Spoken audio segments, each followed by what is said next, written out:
Nah, zat cair itu contohnya seperti madu, seperti minyak, atau sirup, dan lain-lainnya.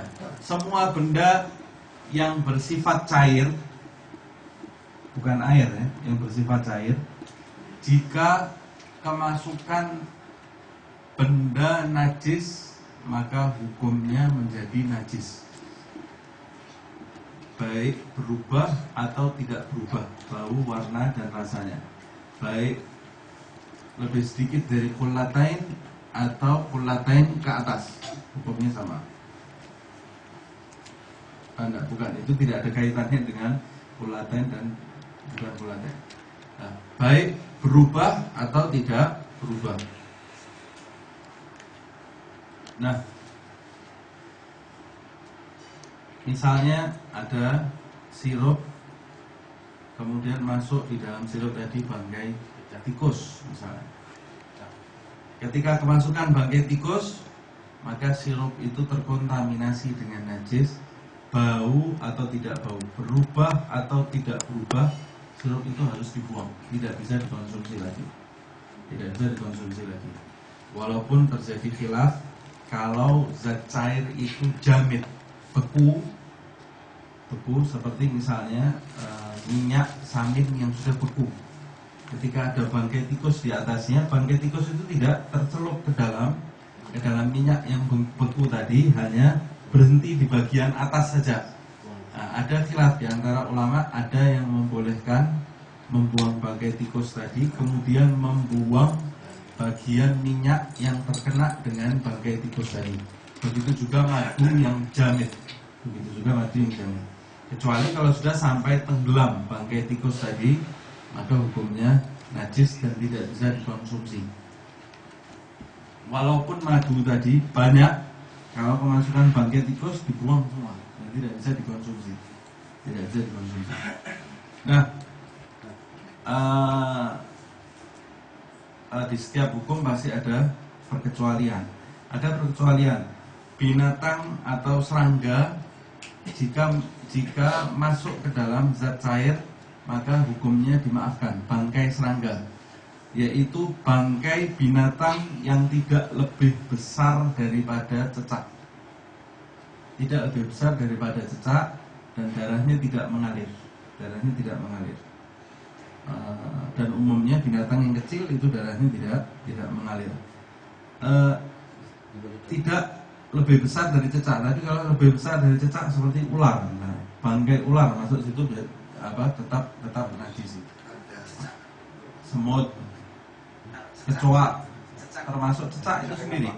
Cecak itu kalau masuk ke dalam madu atau minyak, maka tidak terkontaminasi dengan najis, dimaafkan, hukumnya dimaafkan. Nah, tapi semutnya itu sendiri hukumnya najis, cuma dimaafkan. Jadi kalau misalnya kita minum sirup, ada semut di dalam sirup kita, sirupnya tidak najis, dimaafkan, tapi semutnya tidak boleh ditelan.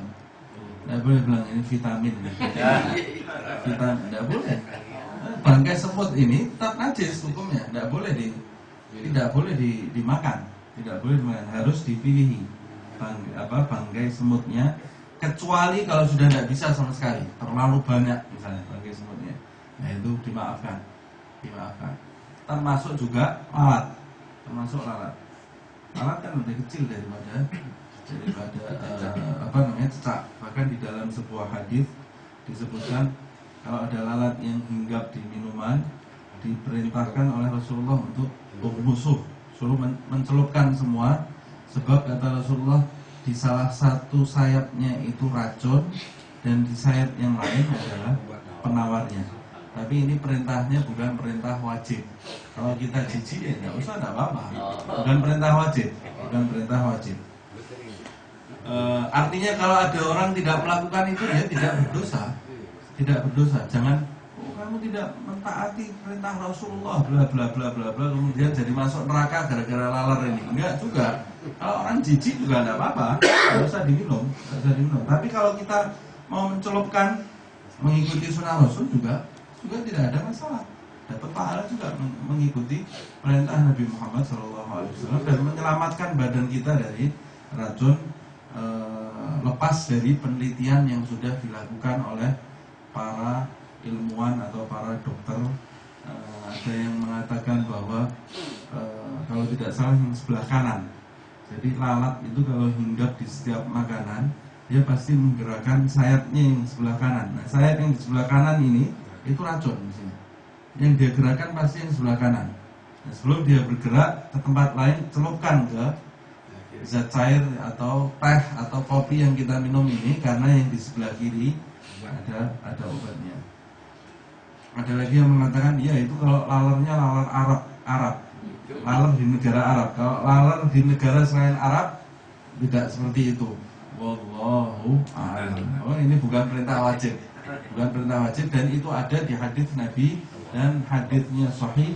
Lakukan kalau kita mau lakukan, kalau nggak mau juga ada apa. Nah, atau kemasukan binatang yang tidak bisa dilihat oleh mata, jelas hukumnya ma'fur. Atau ada beberapa pengecualian yang lainnya,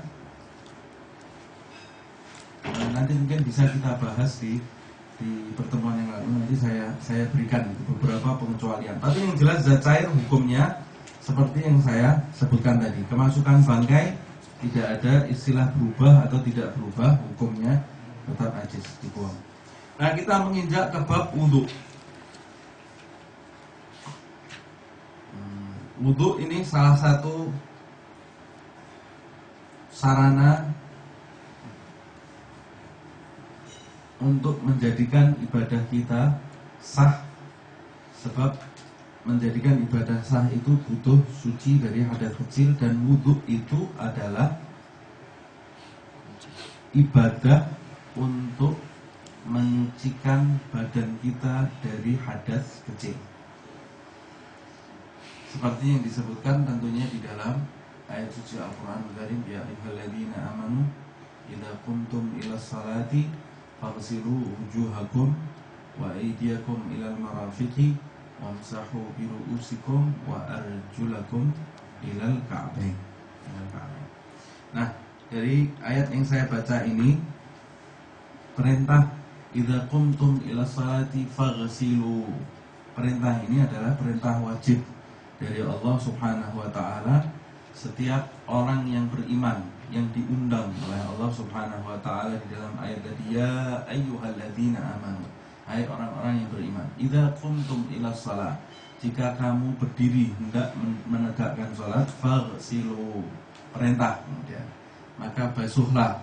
Perintah ini adalah perintah wajib dari Allah Subhanahu wa ta'ala, dan sepakat para ulama, artinya setiap orang yang bangun mengerjakan sholat, hendak mengerjakan sholat, dia tidak membasuh wajahnya hingga akhir ayat tadi, maka tidak sah sholatnya kecuali dalam kondisi uzur yang disebutkan di ayat selanjutnya.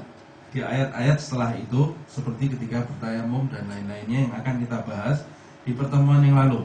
Yang pertama, kalau urutan wudu di dalam ayat itu, faghsilu wujuhakum idza qumtum ila sholati faghsilu wujuhakum. Kamu kalau mau sholat, maka basuhlah wajahmu. Dalam urutan ayat itu, perintah pertama wudu, yaitu rukunnya adalah membasuh wajah. Tetapi di dalam rukun wudu yang disampaikan oleh ulama madhab, rukun wudu yang pertama tidak langsung segera membasuh wajah, tetapi dimulai dengan niat terlebih dahulu. Di antara dalilnya adalah firman Allah tersebut, idza qumtum ila shalah, jika kamu hendak mendirikan sholat. Nah, itu termasuk bagian dari niat yang ada di dalam hati. Kemudian di samping itu, Nabi Muhammad SAW menjelaskan di dalam hadis yang sudah kita kenal, innamal a'malu binniyat, innamal a'malu binniyat, sesungguhnya amal seseorang itu binniyat, dengan niat, menggunakan niat atau membutuhkan niat. Wa innamal likulli imri'in ma nawa, dan setiap orang mendapatkan sesuatu balasan dari apa yang dia niatkan.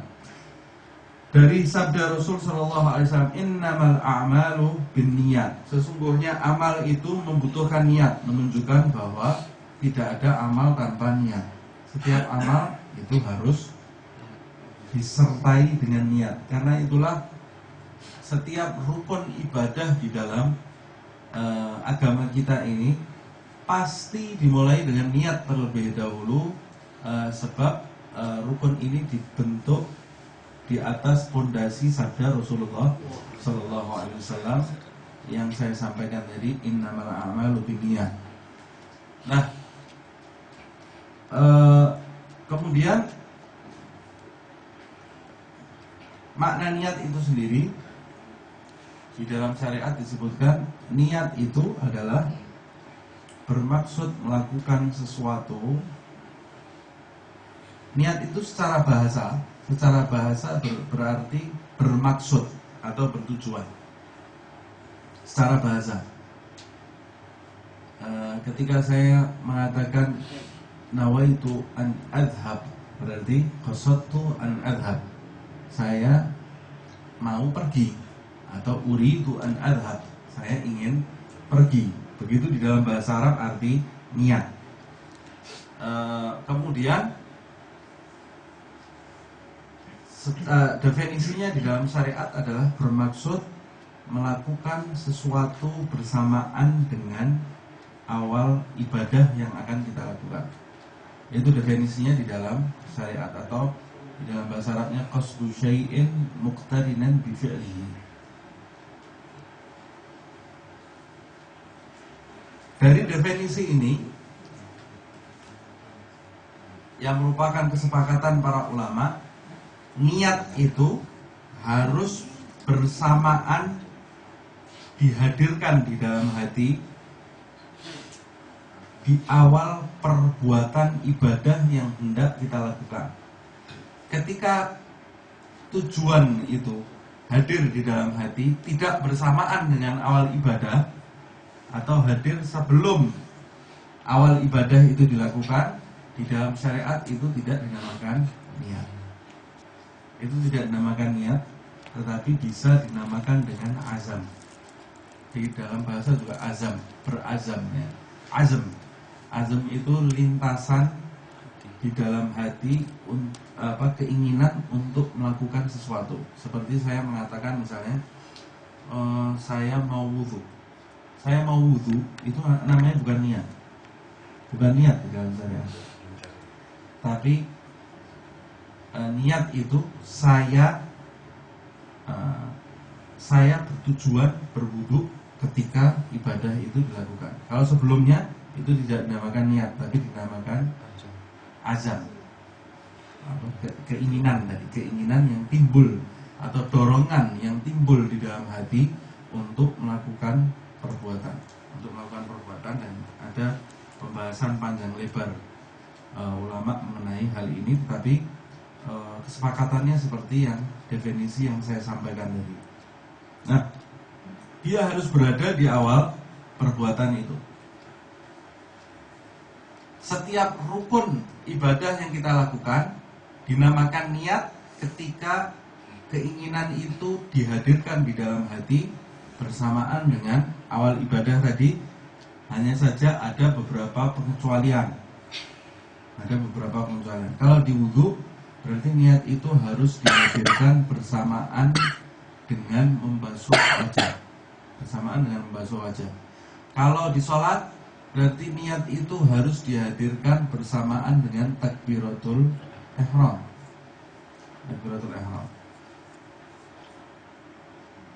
Kecuali misalnya di puasa. Awal ibadah puasa yaitu ketika matahari terbit di hari itu. Ketika fajar terbit di hari itu, masuklah awal ibadah puasa. Terbitnya fajar itu sangat tergantung dengan matahari. Jadi orang ketika awal beribadah berpuasa itu, waktu fajar itu terbit. Fajar itu terbit waktu adzan subuh itu.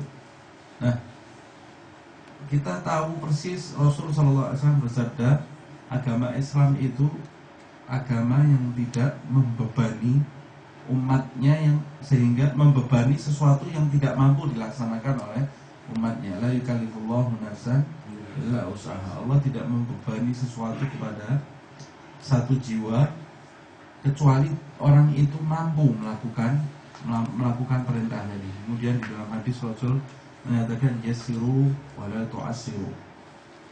Permudahlah, jangan bawa persulit.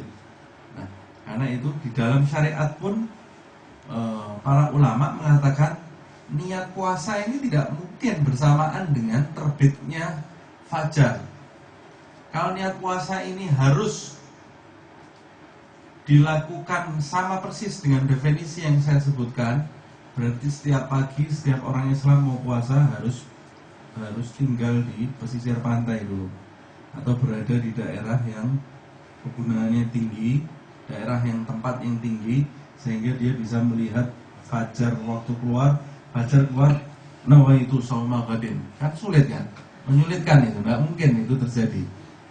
Nah, makanya kemudian ulama mengatakan khusus untuk puasa ini, dan ada nanti beberapa ibadah yang lain, boleh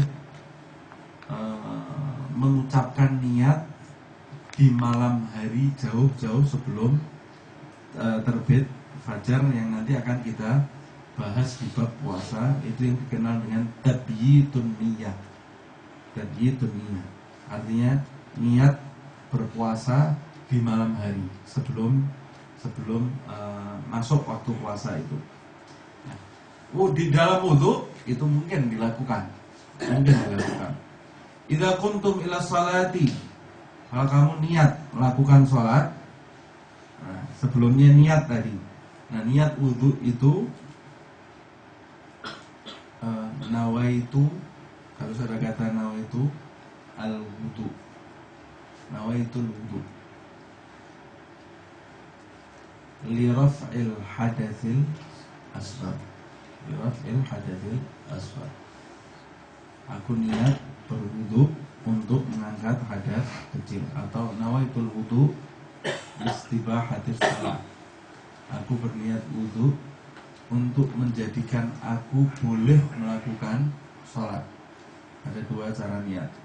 Sedangkan niat itu sendiri yang paling penting, qasdu syai'in muqtarinan bi fi'lihi mahalluha qalbun.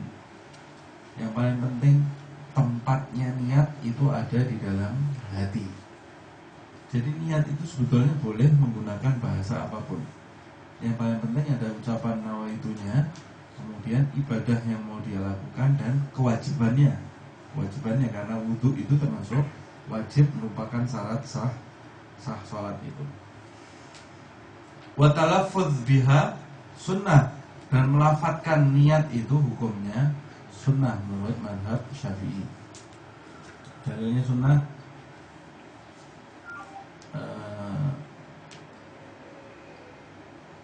suatu ketika Nabi Muhammad SAW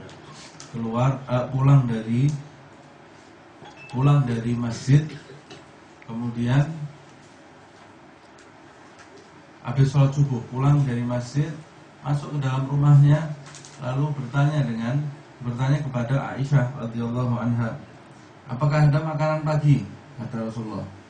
Kata Sayyidah Aisyah, tidak ada ya wahai Rasulullah, tidak ada yang dimakan pagi ini. Kalau suami zaman sekarang gimana? Meja terbalik semua, kursi terbalik, marah semua. Sudah lapar pulang dari masjid, tidak ada yang bisa dimakan. Tapi Rasul SAW tidak begitu. Rasul ini tidak marah karena sebab-sebab hawa nafsu, tidak pernah marah. Tidak marah jika haknya diambil, hak pribadinya diambil, Rasulullah tidak marah. Tapi kalau hak Allah Subhanahu wa ta'ala direbut, langsung merah wajahnya Nabi Muhammad SAW. Cuma kalau suami zaman sekarang kebalik, di rumahnya hak Allah direbut, biasa dia tidak marah, tidak berubah wajah. Tapi begitu hak pribadinya diambil, wah, kiamat, di rumah kiamat. Nah, kita tidak membahas itu. Rasulullah SAW waktu datang, kata Sayyidah Aisyah, tidak ada yang bisa dimakan wahai Rasulullah pagi ini. Lalu Nabi Muhammad SAW mengatakan, idzan inni shaim. Kalau begitu aku sekarang berpuasa. Ini puasanya puasa sunnah. Tapi ucapan Nabi idzan inni shaim, berarti Nabi melafadzkan niat. Kalau di puasa sunnah saja Nabi melafadzkan niat, apalagi di ibadah fardu. Artinya kualitas ibadah fardu harus lebih sempurna daripada ibadah sunnah. Makanya kemudian Imam Syafi'i menggunakan metode kiasnya sunnah melafadzkan niat dari hadis Nabi Muhammad SAW tadi. Dan itu pula menjadi dasar bahwa niat itu harus bersamaan dengan awal ibadah. Karena Nabi ketika itu memulai puasanya dan mengucapkan niatnya. Begitu pendapat Imam Syafi'i, dan terjadi khilaf di beberapa pendapat yang lain. Namun lebih baik kita menggunakan pendapat yang berhati-hati. Pendapat yang berhati-hati dalam arti kalau kita menggunakan pendapat ini, maka menurut pendapat yang lain sudah sah pendapatnya. Nah, wa talaffuz biha sunnah, yang perlu diperhatikan, jangan sampai kita melafadzkan niat itu tapi tidak menghadirkan di dalam hati. Kalau kita melafadzkan niatnya tetapi tidak menghadirkan di dalam hati, maka kita seperti mengejar keuntungan 1 rupiah menghilangkan modal 1 juta. Tapi lebih dari itu, di dalam syariat menjadi tidak sah ibadahnya, karena kewajiban niat itu letaknya di hati, bukan di mulut. Di mulut hanya sekedar sunnah. Kalau kita memperhatikan sunnah, yang wajib harus lebih kita perhatikan. Nah, itu rukun wudhu yang pertama. Kemudian rukun wudhu yang kedua adalah faghsilu wujuhakum. Masuk di dalam ayat. Faghsilu wujuhakum. Faghsilu, ghusl itu berarti guyur, mengguyur. Kalau basuh termasuk mengguyur, membasuh. Membasuh itu, saya pernah menjelaskan membasuh, orang salah paham. Dia pikir membasuh itu artinya mengusap. Mengguyur dengan mengusap beda. Kalau mengguyur itu harus diguyurkan, dialirkan. Itu namanya mengguyur. Tapi kalau mengusap cukup diusap. Itu namanya diusap. Wajah itu faghsilu, harus diguyur. Kalau kita usap saja, contohnya kita celupkan tangan kita ke dalam air, kemudian kita usap wajah kita, tidak sah. Karena perintahnya di situ bukan mengusap, perintahnya lebih dari mengusap. Kalau ada perintah lebih, kemudian kita mengerjakannya di bawah kadar perintah tadi, maka tidak sah. Tapi kalau kadarnya 50%, kita melakukannya 60%, itu mubadir tapi masih sah. Itu tidak beradab, tapi tetap masih sah. Jadi lebih baik kita lebih daripada kurang, tapi lebih baik lagi pas. Karena kalau kita berlebih-lebihan menggunakan air musabbal, air yang diwakafkan, hukumnya haram. Walaupun wudhunya sah, tapi hukumnya jadi haram. Misalnya wudhu di masjid, sunnahnya 3 kali, kita 4 kali, yang keempat sudah haram. Yang keempat ini airnya menjadi haram. Karena air masjid itu adalah air wakaf yang tidak boleh kita gunakan sembarangan. Mandi seenaknya saja di masjid tidak boleh, haram hukumnya, kecuali diperlukan. Mandi yang ibadah, kaitannya dengan ibadah, mandi Jumat atau mandi janabah diperbolehkan. Buka toko di depan masjid, ngambil airnya dari air masjid, air wakaf. Terus hasilnya jual beli ini kecampur sama air wakaf, ini sudah bukan daruri lagi kan, sudah bukan darurat lagi dia ambil. Ini banyak sekali terjadi orang yang tidak paham. Nah, kembali pada pembahasan wudhu tadi. Faghsilu, basuhlah wajah kalian. Membasuh wajah itu harus dari atas. Nah, sebelumnya saya bahas dulu batasan wajah.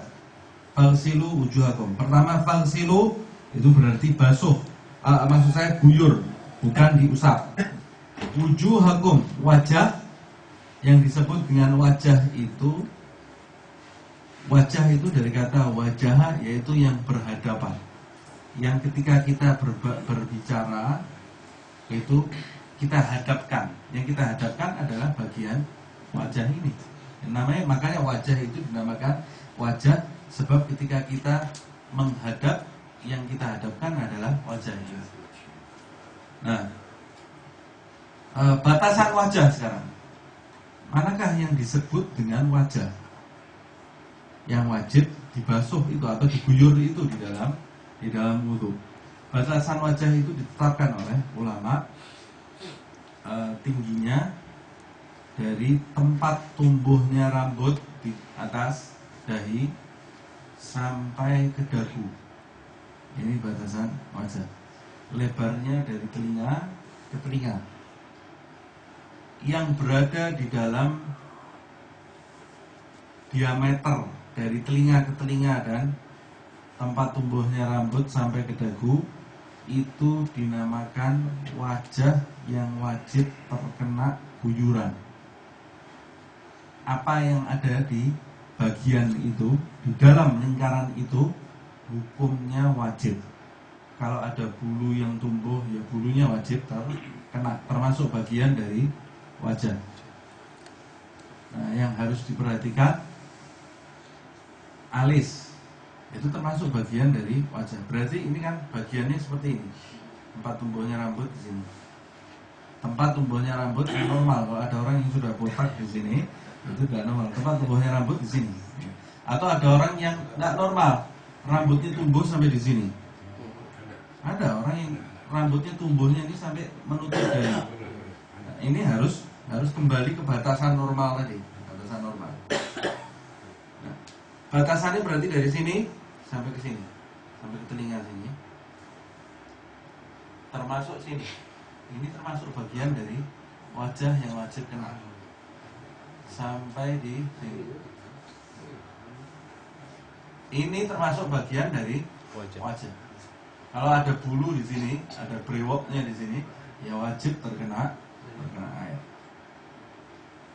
Yang tumbuh di dagu, ini juga wajib terkena air kalau ada jenggotnya. Nah, nanti akan kita bahas satu persatu. Nah, kemudian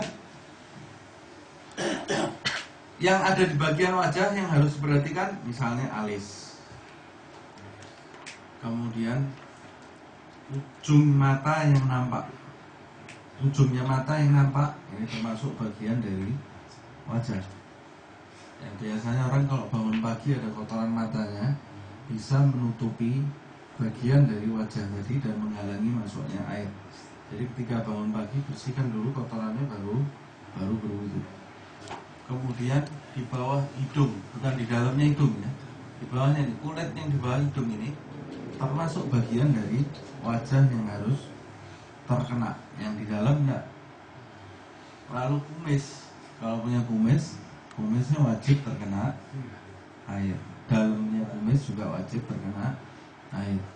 Lalu anfaqah itu bulu yang tumbuh di bawah bibir bagian bawah, ini wajib terkena air. Dan seterusnya, termasuk bibir yang terlihat wajib terkena air. Jadi kalau wudu jangan gini, ada bagian yang tidak terkena nanti. Bibir yang nampak ini wajib termasuk bagian dari wajah yang nampak. Nah, makanya ada wanita berwudu pakai lipstick, nanti akan kita bahas di pertemuan yang akan datang. Mana ini, jagong apa wudu? Karena ada khilaf di antara para wanita, bukan para ulama. Nah, nanti akan kita bahas di pertemuan yang akan datang. Nah, cara membasuhnya bukan mengambil air kemudian menempelkan di wajah seperti ini. Kalau kita tempelkan gini, air ini yang terkena basuhan cuma sebelah sini. Yang atas sini bisa tidak terkena guyuran. Bisa tidak terkena guyuran. Padahal diwajibkan mengalirkan air. Kalau yang kita guyur begini, kemudian kita naik ke atas, yang ke atas ini namanya tidak diguyur. Namanya tidak diguyur. Nah, Lalu bagaimana caranya mengalirkan air? Mengalirkan air ini mengambil air, kemudian mengguyurkannya dari dahi. Jadi begini, dari dahi. Air mengalir kan? Sudah diguyur ini kan namanya. Kemudian ujung jari tengah dengan ujung jari tengah ditempelkan. Begini, ditempelkan. Lalu basuh dari atas ke bawah. Ini kalau ujung jari tengah sama ujung jari tengah ini ditempelkan, lebarnya tangan kita ini persis dengan wajah kita. Semua bisa kena. Lihat dari atas ke bawah. Sampai di alis, gosok alisnya seperti ini. Sampai di mata, gosok ujungnya mata. Sampai ke bawah. Selesai. Itu cara membasuh wajah. Jadi bukan begini, guyur terus begini. Yang sini sama sini nggak kena. Guyurnya gini, basuhnya gini. Yang depan saja tuh, yang sini padahal ini termasuk bagian dari wajah yang wajib kena. Jangan was-was. Ini sebentar lagi ini masuk saya tin ini masuk. Bisa was-was ini. Wudhunya basuh wajahnya. Kalau sudah kita lakukan, sudah buang. Insya Allah sah. Karena fikih ini menjadi sarana terbesar setan untuk menjadikan orang was-was di dalam ibadah, kemudian dia sudah tidak fokus lagi nanti dengan ibadah. Makanya harus dibarengi, disertai dengan penghadiran diri. Ketika kita membasuh wajah, dianjurkan kita membayangkan di dalam hati, disertai dengan doa ketika manusia ini dibangkitkan oleh Allah Subhanahu wa ta'ala. Di hari kebangkitan, berapa banyak manusia yang dijadikan wajahnya bercahaya oleh Allah Subhanahu wa ta'ala, dan berapa banyak pula manusia yang dijadikan wajahnya hitam pekat oleh Allah Subhanahu wa ta'ala karena amalnya ketika di dunia. Wujuhun yawma idzin musfirah dhahikatun mustabsyirah wa wujuhun yawma idzin 'alaiha ghatarah tarhaquha qatarah ulaika humul kafaratul fajarah. Ini disebutkan dalam ayat. Dianjurkan kita sambil bertafakur dan berdoa kepada Allah Subhanahu wa ta'ala agar wajah kita ini nanti di hari kebangkitan termasuk dijadikan wajah yang bercahaya oleh Allah Subhanahu wa ta'ala melalui bekas air wudhu kita. Nah, tafakur ini bisa menghalangi masuknya was-was di dalam hati kita. Nah, berapa banyak orang kehilangan nilai-nilai ibadahnya karena disisipi rasa was-was ini di dalam hatinya, sehingga dia sibuk dengan lahiriah tetapi meninggalkan batinnya. Manfaat dari ibadah itu untuk hatinya itu sangat penting. Betul, syariat itu penting, tapi yang lebih penting hakikat dari syariat itu. Syariat itu kunci, tetapi yang kunci itu penting, tapi yang lebih penting lagi adalah isinya. Ada orang sibuk pegang kunci terus isinya dicuri orang dia. Ya, ada ceritanya satu orang bawa tas ya, tasnya ditaruh di kereta, kunci sama dia, terus kuncinya di kantong. Tidak lama sebentar lagi ada pencuri jalan, lihat tasnya itu, direbut tasnya, dibawa lari. Kata temennya, tas kamu dibawa lari orang. Al-Miftah ini katanya dia, kuncinya ada sama saya, biarkan tasnya, kan yang penting kuncinya sama saya. Itu isinya yang lebih penting. Kunci itu penting, tapi yang lebih penting lagi adalah isinya. Berapa banyak orang yang sibuk dengan kunci tadi, tapi isinya dicuri sama setan terus setiap dia ibadah, tapi dia biarkan setan mencuri isinya. Nah, kunci penting, isi juga harus dijaga. Nilai dari ibadah itu juga harus dijaga. Nah, ibadah kita selama ini baru memperhatikan sisi lahiriah saja, tapi belum pernah menyentuh esensi dari ibadah tadi melalui tafakur tadi di dalam wudhu, membayangkan wajah. Kemudian yang perlu diperhatikan lagi jenggot ini. Kalau jenggotnya tipis, wajib dibasuh dan takhlil di sela-sela. Jadi kalau punya jenggot sampai ke bawah ini, kemudian kembali lagi. Wajib hukumnya. Kalau jenggotnya tipis wajib. Kalau jenggotnya tebal hukumnya sunnah. Tapi kalau jenggotnya tipis wajib di sela-sela. Nah, ukurannya kata para ulama, kalau jenggot tebal tipis itu di majelis normal orang berbicara ukuran sekitar 30 cm wajah orang dengan wajah orang yang lain. Kalau sampai jenggotnya ini terlihat kulitnya, berarti itu jenggotnya dihukumi jenggot tipis yang wajib sampai terkena dasarnya. Tapi kalau jenggotnya tidak terlihat kulitnya, dihukumi jenggot tebal sehingga menjadikan takhlil itu menyela-nyela jenggot. Jadi hukumnya menjadi sunnah. Alhasil ihtiyat tebal tipis sela-sela jenggot itu supaya lebih berhati-hati di dalam beribadah. Kemudian yang selanjutnya, rukun selanjutnya, faghsilu wujuhakum wa aydiyakum ilal marafiqi. Wa aydiyakum ilal marafiq. Rukun berikutnya berarti yang ke-3 setelah niat kan. Basuhlah aydiyakum, kedua tangan kalian, ilal marafiq. Al marafiq yaitu siku. Kata para ulama, batasan tangan adalah dari ujung jari sampai ke siku. Siku tangan. Segala hal yang ada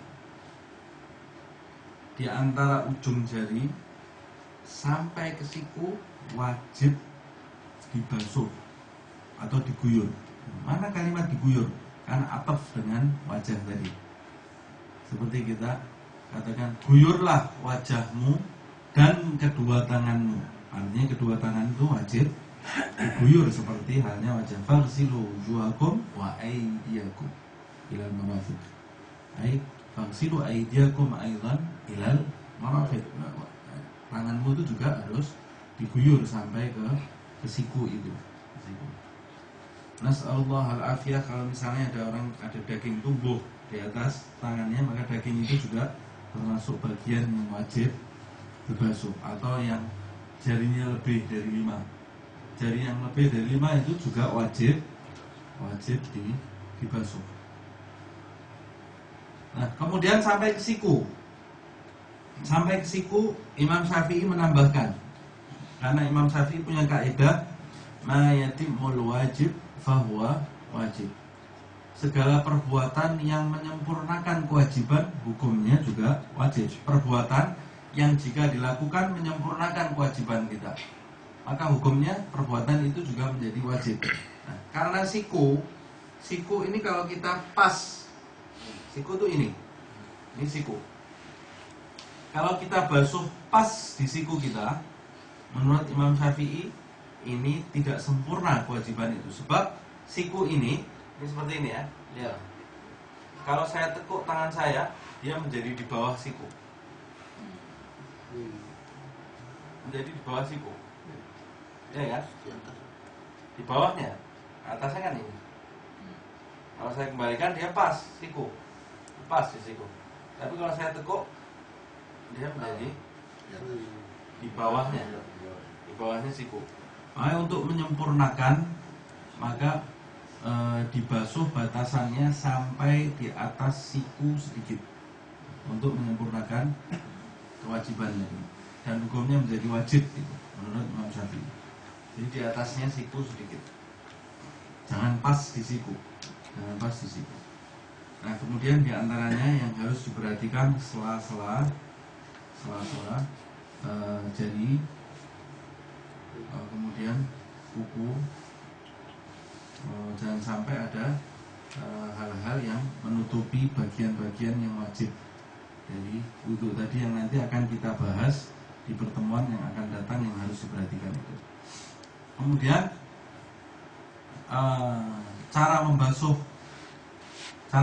tangan itu, jika kita cara mengguyur tangan saya, membiasakan mengguyur, karena membasuh nanti ada orang yang salah paham nanti. Cara mengguyur ini, kalau kita ambil air itu menggunakan tangan kita, diambil dari bak air itu, mengguyurnya dari ujung jari ke siku. Jadi begini, airnya kan mengalir nih, terus baru begini. Jadi begini, ambil, biarkan mengalir di sebelah sini. Sudah, lalu gosok yang sebelah sini. Begitu yang kiri, biarkan mengalir ke sini, lalu gosok yang sebelah sini. Selesai. Itu kalau airnya kita ambil dari bak, dari ujung jari ke siku.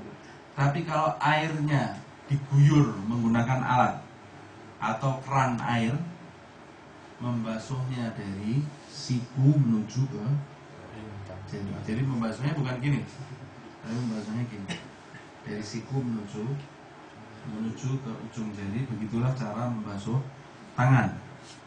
Nah, kemudian nanti di sunnah akan kita pelajari, disunahkan memulai dengan kanan dulu, baru yang kiri. Lalu dianjurkan pula kita membayangkan ketika kita membasuh tangan kanan kita, mentafakuri ketika nanti di hari kebangkitan itu orang-orang yang bahagia menerima catatan amalnya dengan tangan kanan, dan orang-orang yang celaka menerima catatan amalnya menggunakan tangan kiri atau dari arah belakang. Lalu kita berdoa kepada Allah Subhanahu wa Ta'ala agar kita termasuk atau tergolong orang-orang yang kelak menerima catatan amal itu dengan tangan kanan kita, bukan dengan tangan kiri kita.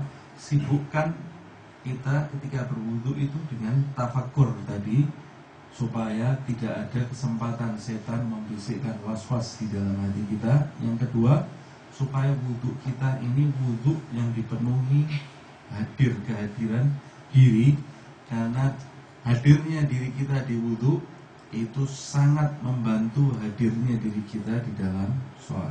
Orang yang tidak menghadirkan diri di wudu, mustahil dia bisa menghadirkan diri di dalam sholat, sebab wudu itu memiliki keterkaitan yang erat dengan sholat. Idza qumtum ila sholati faghsilu, seperti yang disebutkan di dalam ayat. Waktunya sudah lewat. Rukun selanjutnya insyaallah kita bahas di pertemuan yang akan datang. Semoga Allah Subhanahu wa Ta'ala menyucikan lahir dan batin kita, menjadikan kita termasuk orang-orang yang memiliki niat kuat untuk mencapai Allah Subhanahu wa Ta'ala, menjadikan kita termasuk kebanggaan umat Nabi besar Muhammad sallallahu alaihi wasallam yang selalu menghidupkan syariat Rasulullah sallallahu alaihi wasallam dan sunnah-sunnahnya di zaman akhir ini. Semoga Allah Subhanahu wa Ta'ala menjadikan wajah kita termasuk wajah yang bercahaya di hari kebangkitan kelak, dan menjadikan kita menerima catatan amal kita kelak dengan tangan kanan kita.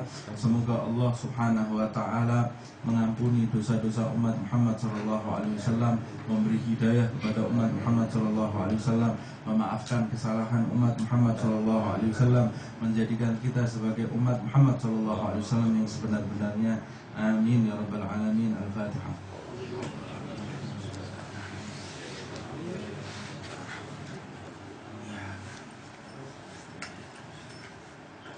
Ya Rabbana a'tarafna bi annana iktarafna wa annana